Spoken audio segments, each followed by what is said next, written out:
예, 금요일 묵상의 시간입니다. 하나님의 의도를 알면 모든 것을 할 수 있다. 하나님의 의도를 알면 모든 것을 할 수 있다. 이런 제목으로 또 이번 주간 마지막 묵상 나누겠습니다. 우리는 3장을 통해서 할례당과 같은 율법주의를 주장하는 것에 대해서 사도 바울이 개들을 조심해라 라고 할 정도로 아주 강력하게 그 율법주의가 가지고 있는 위험한 종교적 함정이 있다. 그래서 경계하게 하는 것, 이걸 생각해 봤습니다. 율법은 하나님께서 그와 언약을 맺은 백성들에게 평화와 생명을 주시기 위한 축복이었는데 그것을 오해하고 하나님과의 온전한 관계를 위한 율법에서 종교적인 것들만 뽑아내고 그것을 가지고 사람들을 통제하고 종교에 얽매이게 하는 율법주의와 관련된 모든 것을 바울은 그래서 배설물로 여긴다. 그렇게 고백을 하죠. 그래서 바울은 그리스도로 말미암아 알게 된 하나님의 진정한 마음, 그 뜻, 그 의도를 오해하게 하고 방해하는 그 어떤 것이라도 해로 여기고 진정한 인간을 향해 축복과 생명을 주시는 하나님의 뜻대로 사는 일에 나는 동참하겠다. 난 그 길을 걷겠다. 이렇게 결단을 합니다. 그래서 금욕과 종교적인 행위는 사람들이 언제라도 뭔가 있구나 하는 식으로 쉽게 미신에 빠질 수 있게 하기 때문에 바울 자신이 먼저 그 푸르신 표대를 향한 삶을 살아가고 있다.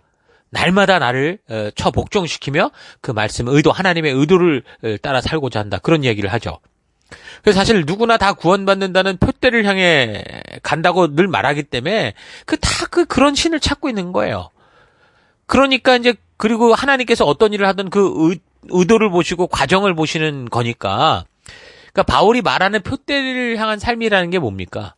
하나님께서 율법을 주신 의도를 잊지 않고 그 뜻대로 살아가고자 하는 그 삶의 태도를 말하는 거다라는 거 여러분 잘 기억하셔야 됩니다. 그러니까 하나님의 의도대로 사는 것이 그냥 종교적 굴레에 얽매여 사는 것보다 어려우니까 자꾸 사람들이 어떻게 하는 거예요? 이 하나님의 말씀을 종교로 바꾸어서 행위로 바꿔서 스스로 얽매이고 그리고 마음이라도 좀 편하자 말하자면 그런 식으로 이제 미신적 종교를 찾게 되는 건데 그 미신이 바로 그런 거 아닙니까? 마음이라도 편하자는 거잖아요.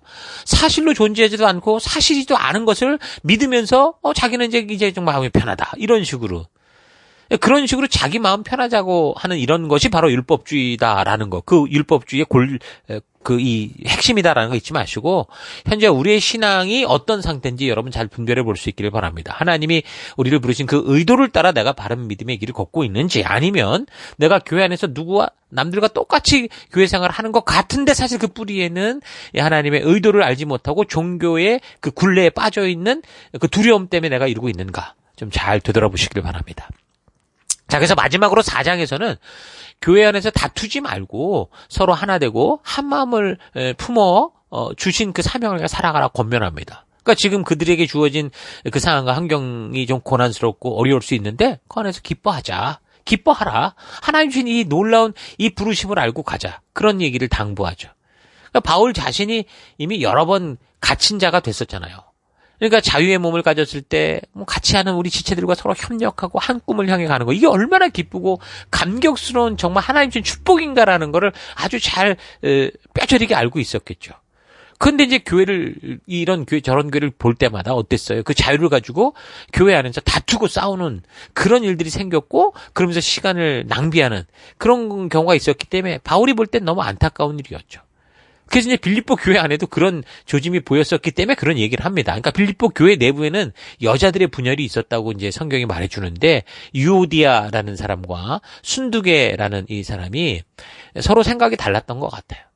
그러면 부름받은 목적이 있으니까 내 생각대로 모이고 저 사람 생각대로 모인 게 아니라 우리 예수 그리스도의 생각을 따라 우리가 모인 거니까 서로 부름받은 목적이 무엇인지를 파악하고 서로를 조금씩 양보하고 배려하고 한 마음이 됐어야 되는데 근데 그게 안 된 거죠. 그러니까 은근히 서로 반목하게 되고 그러다 보니까 은근히 각자의 파가 만들어지게 되고 그러니까 교회가 보이지 않게 나누어지게 된 거죠. 뭔가 다 열심인 것 같고 하는 것 같은데 메말라 있는 겁니다. 그럼 성도들이 당연히 사명에 집중하지 못하고 마치 로마 교회에서 그 시기심으로 바울을 괴롭게 하려고 전도를 하는 이상한 일들이 벌어진 것 같은 뭔가 교회가 교회인데 교회 같지 않은 그런 일들이 벌어지는 겁니다. 여러분, 교회가 그래서 사명 앞에 하나 되지 못하고 이 사랑을 잃어버리고 그래서 서로 반목하고 그러다가 더 나아가서 미워하고 시기하고 질투하고 뒷말하고 이렇게 되면 이게 이제 결국에는 믿음 생활이 잘 안 돼. 기도도 안 되고 봉사도 안 되고 전도도 안 되고 특히 생명 낳는 이 생명을 세우는 이 가장 핵심적인 부름의 사명에 집중하지 못하고 세월을 낭비하게 됩니다. 여러분 부모들이 막 자기들끼리 싸울 때 자녀들에 대한 관심이 소홀해지잖아요. 그리고 심지어 자신들의 감정 분풀이를 막 자녀들에게 하고 그럴 때도 있죠. 똑같은 일이 벌어질 수 있다라는 겁니다. 그래서 이런 식의 분위기가 지속이 되면 로마 교회가 그랬듯이 주의 일을 한다고 하면서도 다툼과 허용으로 하게 되고요. 그러니까 아무리 철옹성과 같은 완벽한 성이 있다고 해도 무너질 수 있는 그 길이 뭡니까? 밖에서 외부의 적은 절대 뚫지 못해요. 그러나 내부의 적, 이 내부의 적이 문을 열면 끝입니다. 그 내부의 적이 뭡니까? 바로 분열과 나눔이죠. 교회가 어떤 곳입니까? 하나님이 세우시고 하나님이 이끄신 하나님의 나라입니다. 그러니까 하나님이 지키시는 완벽한 하나님의 나라인데 그 공동체가 오늘날 우리가 이 삶 속에서 교회의 그 분열을 보듯이 공동체가 무너지는 이유는 뭡니까? 하나님이 부르신 사명에 집중하지 않고 어찌됐든 서로 다투고 분열하고 뒷말하며 나누이기 때문인 거죠. 여러분 꼭 우리가 잊지 말아야 되는 건 사역자나 리더들, 성도들은 서로 경쟁의 대상이 아니라 사랑의 대상입니다. 그러니까 하나님께서 예수 그리스도의 목숨값을 주어서 빛과 소금된 증인으로 부르신 사명자요. 그리스도로부터 받은 사명을 함께 감당해 나갈 한 팀이요. 가족이요. 동지들이다라는 걸 잊지 마셔야 됩니다. 교회는 이 땅에 존재하는 하나님의 나라이기 때문에 사실 진정으로 하나님이 통치하시는 이 마지막 이 새하늘 새 땅에 임하는 하나님 나라에서는 사탄이 얼씬도 못하는 그런 하나님의 나라지만 지금 이 땅에 그런 하나님의 나라를 보일 수 있는 하나님의 나라인 교회 같은 경우는 사탄이 언제든지 그 사람들을 속이고 공격하고 유혹할 수 있잖아요. 사탄이 여러 가지로 이 교회를 그래서 혼란하게 만드는데 마치 그 에덴 동산에서 그 하와를 딱 불러내서 이 하나님의 의도를 의심하게 만들잖아요. 그래서 결국 죄의 구렁텅이로 빠져서 이 인류가 영 하나님이 만드신 그 생명의 길이 아니라 그 죽음의 길로 가게 되는 그런 일이 있었었죠. 그것처럼 이 사탄은 계속 이 교회 속에 성도들로 하여금 하나님의 의도를 의심하게 하고 또 지체들을 의심하게 하고 리더들을 의심하게 하고 그래서 결국에는 자기들이 원하는 대로 하나님을 움직이게 하려고 이 교회를 자기 원하는 대로 만들고 이 리더와 목사들을 자기들이 원하는 대로 움직이게 하려고 하는 그런 일들이 벌어지게 되는 거죠. 하나님과 분열시키고 성도들과 분열시키는 게 사탄의 짓입니다. 그러면서도 교회 안에서는 종교로 모여있으니까 서로 열심히 내라 이렇게 부추기 있는데 중요한 건 한 방향과 한 방법이 맞으면 정말 열심히 해야 되는데 방법이 틀리고 방향이 틀린데 열심히 하라고 하면 어떻게 됩니까? 공동체가 싸우게 되고 분열하게 되는 거죠. 이 세상 어느 교회든지 이 진정한 복음이 있다면, 그러니까 하나님의 말씀대로 간다면 이 교회가 존재하는 목적은요, 다 똑같을 수밖에 없어요. 그래서 하나님이 교회를 창조하신 분이시잖아요. 그 하나님이 교회를 창조하셨기 때문에 창조하신 분이 목적을 가지고 창조하셨기 때문에 그 목적은 성경 말씀, 이 하나님의 말씀을 통해 발견하는 거지 인간들이 뭐 이렇게 해보자 저렇게 해보자 만드는 그런 게 아니라는 거예요. 그런데 그러면 온 이 우주 속에 교회는 하나여야 되는데 왜 이렇게 다양한 교회가 존재하냐? 그거는요, 하나님이 주신 이 목적을 일구는 방법, 그 디테일이 달라서 그러거든요. 그래서 우리가 살아가는 이 사회 속에 이렇게 다양하고 수많은 교회들이 존재하는 겁니다. 세상은 교회가 너무 많다 이렇게 비난하고 이렇게 비아냥거릴지 모르지만 여러분 하나님께서는요, 이 천차만별의 다양한 성격과 그 삶을 살아가는 사람들을 창조하신 거예요. 하나님이 창조하신 이 사람들은 하나도 같은 사람이 없어요. 놀라운 하나님의 일이죠. 하나님의 능력이죠. 그래서 이 사람들은 각자가 일하는 방법이 다르고 좋아하는 게 다르고 추구하는 바가 다 다르죠. 하나님이 그렇게 만드신 거예요. 근데 그 모든 사람들을 하나님은 모두 거룩한 하나님의 자녀로 품으시고 이 땅에서 하나님의 백성 삼으시기 위해서 어떻게 하는 거예요? 그 교회로 모으시는 거예요. 그래서 이 세상 속에 아주 다양한 그런 많은 교회들이 있는 거고 그게 하나님이 세우신 겁니다. 그러니까 하나님은 모든 사람을 천국 백성 만들겠다고 그냥 사람들을 전부 획일화시켜버리고 마치 클론으로 사람을 복제해낸 듯이 그렇게 복제된 사람들을 교회당에 모아서 뭐 말만 하면 아멘, 말만 하면 할렐루야 이렇게 하는 걸 만든 게 아니에요. 그렇게 하시길 원하지 않으세요. 하나님은 자유주의를 가진 인격적 존재를 만드셨잖아요. 아주 다양하게. 그래서 하나님은 각 교회마다 그 교회를 세우신 하나님의 목적을 이루어갈 때 각 교회가 그 서로 다양하게 아주 독특한 방법을 가지고 나아가는 것을 허락하시는 거예요. 그래서 하나님의 뜻을 이루어 가시고자 하시는 거죠. 그러니까 그렇게 교회가 많을 수밖에 없는 거예요. 물론 만약에 한 사람 한 사람이 서로 협력하고 하나 되지 못한다면 아마 하나님은 한 사람 한 사람을 다 어떤 면에서 사실 한 사람 한 사람이 다 교회인 거죠. 근데 그 교회에 그것을 이루어가는 방법에 있어서 그래도 같은 성향을 가진 사람이 있고 같은 성향이 아니라 반대 성향이라도 이게 함께 하나가 돼서 시너지를 만드는 그런 사람들이 있기 마련이거든요. 그래서 하나님은 이 가능하면 많은 다양한 사람들이 다 다양한 모습으로 교회를 이루고 그 뜻을 이루어갈 수 있도록 하기 위해서 수많은 다양한 교회를 있게 하신 겁니다. 근데 많은 성도들이 이런 사실을 알지 못하면 모든 교회가 다 똑같아야 된다거나 또는 자신이 걸어왔던 과거의 교회는 이랬는데 왜 너네는 이러냐 이런 식으로 자기를 고집하고 우리가 함께 이곳에서 이루어갈 이 사명이 있는데 방법이 있는데 그거를 거절하고 뭐 내가 왕년에 이래가면서 나 때는 말이야 이러면 이제 분열과 다툼이 생기는 거죠. 그러니까 제가 볼 때 어쩌면 이 빌립보 교회에 있던 유오디아 그리고 순두계라는 이 두 분이 아마 그런 식의 부딪힘이 아니었을까 이렇게 생각을 해봅니다. 왜 그러냐면 이 두 사람은 바울이 지금 전하는 말에 의하면 바울과 하나 되어서 열심히 복음을 증거하던 그 증인된 삶을 살았던 그런 분들이에요. 그리고 지금 보면 이 분들이 뭐 바울을 돕는데 나는 싫다 너는 좋다 이렇게 싸운 게 아니라 이 둘 다 그냥 열심히 바울을 도우려고 했던 분들입니다. 그런데 이 왜 이런 그런 이 다툼이 있느냐? 그 뭐냐? 그 하나된 목적을 잊지 않고 있는 것 같은데 그러면서 하나 되지 못하는 거는 아마도 그 복음을 전하는 방법, 섬기는 방법 이런 방법의 문제가 아니었겠느냐라는 거죠. 그러니까 방법의 차이가 있던 거로 봅니다. 자, 그렇게 보면 사실 이렇구나. 우리가 이런 방법이 서로 다르구나라고 서로 생각을 해보고 좋은 방법을 함께 찾아가면 되는데 만약에 그렇지 않으면 결국 뭐 어떻게 되는 겁니까? 각자의 방법을 가진 두 개의 교회가 생길 수밖에 없죠. 그래서 이제 그 두 개의 교회가 생기면 그 교회가 가진 방법에 따라 또 사람들이 모이게 되고 그래서 또 교회 하나님 나라가 또 배가 돼가고 그렇게도 볼 수는 있는데요. 어쨌든 이 분열과 다툼은 결국 교회를 정말 메마르게 하고 참 힘들게 하는 건 사실이죠. 자, 그래서 우리도 지금 우리 모두가 지금 이 멜번 시티 교회로 모여 있잖아요. 이 멜번 시티 교회로 모였다라는 것은 뭐예요? 우리 교회만 하나님의 뜻을 따라가는 아주 똑바른 교회다. 이런 게 아니죠.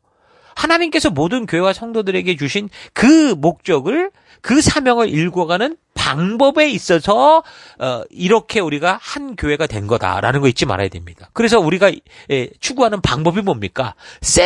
셀이라는 영적인 가정을 통해서 교회의 기초를 세우고, 하나님 나라의 기초를 세우고, 이 사회의 기초를 세우고, 국가의 기초를 세우고, 가정의 기초를 세워가는 거고.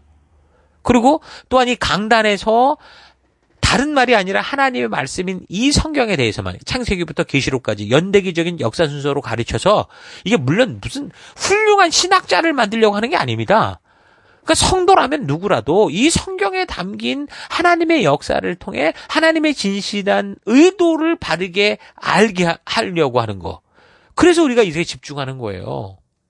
그래서 성도들이 하나님의 의도를 알면 물론 어떤 사건을 깊이 바라보는 어떤 깊이는 다를 수 있을지 몰라도 적어도 어떤 사건을 볼 때마다 바른 것을 볼 수 있는 건 가능하다는 거예요. 그래서 성도들이 이렇게 하나님의 역사 이야기를 통해 하나님의 진심을 만나게만 된다면 각자가 보낼받은 삶의 더 곳곳에서 어떻게 살겠습니까? 오직 말씀의 가치를 따라 하나님의 의도를 따라 온전한 증인된 삶을 살아가는 그런 삶이 가능하죠. 그래서 우리 교회가 이 셀이라는 것과 강단에서는 연대기적인 성경을 통해 이렇게 이 하나님의 사람을 세우고 그래서 이 사람들이 이런 가치를 가지고 세상에 나가 승리할 수 있는 그런 길을 걷고 있는 겁니다. 이런 사실 잊지 마시고 우리 교회 이 멜번 시티 교회가 이런 하나님의 목적을 이루어가는 이 방법에 우리가 힘써 하나 됐으면 좋겠습니다. 그래서 여러분 누구나 우리 교회에 왔다면 셀에 소속사 되셔야 되고 그 셀 속에서 우리가 이렇게 하나님께서 주신 증인된 삶 또 하나님의 이 말씀을 하나님의 마음을 가슴에 새기는 새 언약을 성취하는 삶을 힘써 살아가야죠.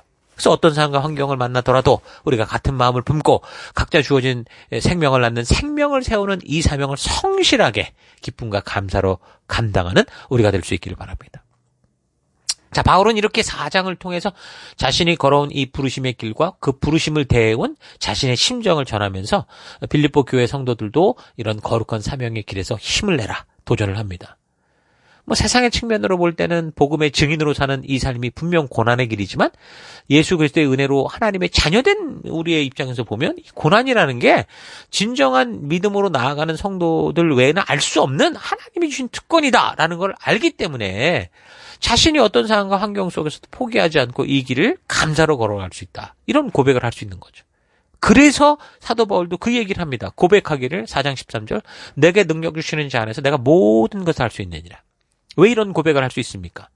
그가 자기를 부르신 그분이 누군 줄 알고 그래서 누구와 함께 하고 있는지를 그가 알고 그래서 부름받은 자로서 살아가야 될 이유와 그 사명을 알았기 때문에 이제 그가 어떤 상황과 환경을 만나게 되더라도 그 상황과 환경이 어떠냐와 상관없이 자기는 그 안에서 어떻게 살아가요? 하나님의 자녀된 특권을 누리며 살아가는 거죠.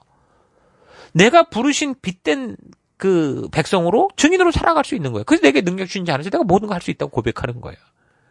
그래서 이 빌립보 서신에는요, 이 사명을 이루는 이 성도의 진정한 그 부르심을 알았기 때문에 그것이 기쁜 그 바울의 심정이 막 나옵니다.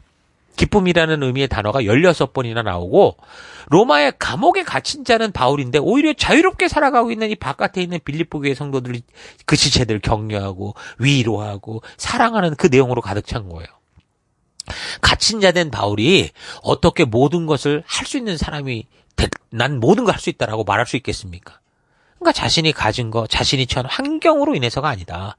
자신이 누구와 함께 있고 어떤 목적으로 하루하루 살아가는지를 분명하게 알았기 때문이다. 이 사실 잊지 마십시다. 그런데 이제 이런 걸 갖다가 막 엉뚱하게 해석을 해서 뭐든지 믿기만 하면 내가 원하는 대로 다 할 수 있다. 이런 식으로 막 가져다 붙이는데 그러면 안 됩니다. 앞뒤 문맥을 이 흐름을 잘 보면 이 구절이 간절히 믿고 지극정성으로 기도하고 기대하기만 하면 뭐든지 그냥 하나님이 원하는 대로 다 이루어준다. 이런 말과는 전혀 다르다는 걸 알 수 있을 겁니다. 내가 어떤 상황에 처해도 그곳에서 살아갈 분명한 사명과 부르심이 있기에 내가 처한 환경과 상황을 편리하게 하고자 하나님의 힘을 이용하겠다는 게 아니라 다가온 어떤 상황과 환경 속에서도 하나님의 부르심을 따라 그의 말씀의 가치대로 성도답게 살겠다. 이 고백이고 결단인 거죠.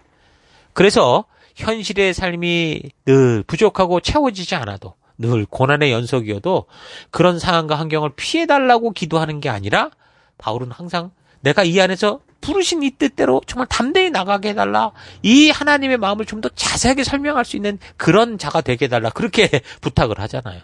그러니까 그런 환경 속에서도 하나님이 나를 부르신 그 부름을 따라 살겠다. 그런 결단. 그게 바로 내게 능력 주신 자 안에서 내가 모든 걸 할 수 있다라고 하는 바울의 심정인 거죠. 자, 이런 사실 잊지 마시고 이번 한 주간 빌립보서를 여러분 계속 읽고 묵상해 오셨을 텐데 내적으로나 외적으로 늘 시험과 유혹 속에 살아가면서도 빛된 자녀로 살아갈 우리의 삶이 어떠해야 되는가 좀 실질적으로 생각해 볼 수 있길 바라고 또한 교회 속에서 이 넘치는 좀 기쁨을 가지고 어떻게 우리가 정말 이 부르심이 하나 돼서 함께 한 마음을 가지고 서로 배려하면서 이 고난의 사역을 기쁨과 감사로 우리가 하루하루 순간순간 살아갈 수 있을까? 깊이 또 깨닫고 또 그 길을 걸어갈 수 있는 여러분 되기를 바랍니다. 자, 오늘 하루 나는 나를 부르시고 하나 되게 하신 교회 안에서 어떤 마음과 생각으로 우리 각자에게 주신 사명을 감당해 가고 있는지 좀 차분히 생각해 보기 바랍니다. 하나님께서 직접 만드신 기관이 가정과 교회라고 그랬죠. 그렇다면 가정이든 교회든 그 존재의 목적은 하나님께서 창조하신 의도 속에 분명히 있는 거죠. 그래서 오늘날 하나님이 세우신 가정이라고 하면서 하나님의 뜻이 아니라 무슨 같은 동성을 가진 사람이 자녀를 입양해 키우면서 그게 마치 정상적인 가정 중에 하나인 것처럼 말하는 것은 이거 완전한 착각이고 불순종이고 착각을 넘어서 하나님의 의도를 왜곡하게 하는 사탄이 깊숙이 개입한 결과라는 거. 여러분 잊지 말아야 됩니다. 교회도 마찬가지입니다. 하나님이 직접 창조하신 목적을 가진 하나님의 영적인 가정이 교회죠. 그래서 우리 교회에서는 하나님이 창조하신 목적을 이루기 위해서 하나님이 보내신 영혼들이 태어나고 건강하게 자랄 수 있는 그 가정, 영적인 가정, 셀을 교회의 기초 이렇게 세워가고 있는 겁니다. 또한 그 영혼들이 그렇게 태어나서 자라갈 때 다른 그 어떤 게 아니라 하나님께서 창조로부터 이루어오신 그 역사를 통해 하나님의 진실한 의도와 그 뜻을 알게 하기 위해서 성경의 창세기부터 계시록에 이르기까지 연대적인 순서를 따라 하나님이 일하신 역사를 우리가 가르치고 살피는 겁니다. 또 어떤 사건을 바르게 알려면 어떻게 돼요? 그 사건의 시작부터 끝까지 그 자초지정을 바르게 속속들이 알아야 되잖아요. 그뿐만이 아니라 그 사건이 벌어질 수밖에 없었던 그 이전의 원인, 그 관련된 일들, 역사적인 원인을 또 알아야죠. 그래서 그렇게 자초지정을 알게 된다면 그 사건을 뭐 어떻게 훌륭하게 판단하느냐 뭐 이런 걸 떠나서 적어도 그 사건을 바르게 보고 해석할 수 있는 정확한 눈을 가질 수 있게 된다는 겁니다. 그래서 성경을 이렇게 살펴감으로 우리가 하나님의 의도하셨던 그 진심을 알게 된다면 사도 바울이 고백하듯이 내게 능력 주시는 자 안에서 내가 모든 것을 할 수 있다라는 고백할 수 있는 그런 성도의 태도를 가질 수 있게 됩니다. 성도라고 하면서 두려운 삶을 살게 되는 거는 하나님이라는 창조주, 그러니까 자신의 창조주가 함께하고 있다라는, 그러니까 하나님이 나와 함께 임마누엘의 하나님인 걸 모르는 거죠. 그래서 그 하나님께서 각 성도에게 부탁하신 그 사명, 그 의도를 모르기 때문에 한 치 앞도 모르는 인간으로서 얼마나 불안하겠습니까? 불안하고 두렵고. 그러니까 자꾸 뭔가 이 불안을 떨쳐버리려고 우상을 찾고 미신을 찾고 그 미래를 좀 거짓말을 들어서라도 좀 편하고 싶은 그런 행동을 하는 겁니다. 다윗이 그 하나님의 함께 하심을 알 때 그가 도망자로 한 나라의 왕과 그의 군대가 한 나라의 온 군사가 이 다윗을 추격하는 너무도 불안한 그런 상황. 거기서 자신이 마치 죽음의 골짜기 속에 있는 것 같아도 뭐라고 그래요? 주의 함께 하심을 믿고 주의 지팡이와 막대기가 자신을 지키고 이끄시는 것을 믿기에 솔직히 말하면 두렵지만 그러나 절대로 두렵지 않은 삶을 살아간다. 그렇게 고백하잖아요. 그것처럼 바울이 내게 능력 주시는 자 안에서 모든 것을 할 수 있다. 이런 차원의 고백이죠. 바울도. 그래서 바울이 이렇게 할 수 있다라는 이런 고백도 빌립보 교회를 향해 이렇게 말하는 것도 바로 이런 믿음에서 살아가는 그런 고백이다라는 거 잊지 마십시오. 하나님의 의도를 알 때 살 수 있는 고백이다라는 거 잊지 마십니다. 그래서 우리 또한 바울이 스스로 고백하며 빌립보 성도들도 그런 삶을 살기를 원했던 것처럼 우리 각자의 삶의 현장에서 어떤 상황과 환경을 만나도 우리도 우리를 부르신 하나님의 부르심을 따라 그 의도를 따라 증인된 삶, 생명을 낳는 생명을 세우는 삶, 빛과 소금 된 삶, 누룩과 같은 삶을 삶으로 말미암아 우리를 바라보는 모든 영혼들이 정말 이런 기쁨 가운데로 나올 수 있도록 그렇게 하나님의 빛으로 인도하는 거룩한 백성 된 여러분 되기를 주의 이름으로 축원합니다. 자, 오늘 하루도 힘내십시오. 잠시 기도하겠습니다. 하나님은 우리를 창조하신 창조주이시기 때문에 우리의 필요를 아시고 우리가 살아갈 그럴 걸 아시기 때문에 살아갈 바를 아시기 때문에 우리가 살아갈 길을 주의 법도와 규례와 명령과 계명을 통해 알려주셨는데 그 하나님의 의도를 소홀히 여기고 나의 만족과 유익을 위해 살고자 했던 삶을 회개합니다. 내게 능력 주시는 자 안에서 내가 모든 것을 할 수 있다라는 것은 나에게 나 대신 모든 것을 해줄 수 있는 든든한 백이 생겼다라는 말이 아니라 하나님의 진실한 의도를 알기에 어떤 상황과 환경이 다가와도 부르심 따라 살아갈 결단이 있다라는 이 고백이다라는 사실 잊지 말고 주의 부르심을 따라 살아가는 내가 되기 원합니다. 내가 속한 교회와 셀 안에서 분열과 나누임을 만드는 존재가 아니라 힘써 주신 사명에 하나 되어서 주신 사명을 기쁨으로 이루어가는 진정한 성도 되기 원합니다. 이 모든 것들을 위해 하나님 우리가 먼저 거듭난 백성, 하나님의 의도를 아는 백성이 되어야 된다는 거 잊지 않고 우리가 하나님의 의도를 안다면 우리가 만나는 어떤 상황과 환경 속에서도 우리가 주의 부르신 길을 따라 살아갈 수 있는 거룩한 백성이 될 수 있다는 거 잊지 않고 그 길을 걷는 오늘 하루 되길 원합니다. 함께 하시고 동행해 주신 여호와 하나님 감사드리고 예수님 이름으로 기도했습니다. 아멘.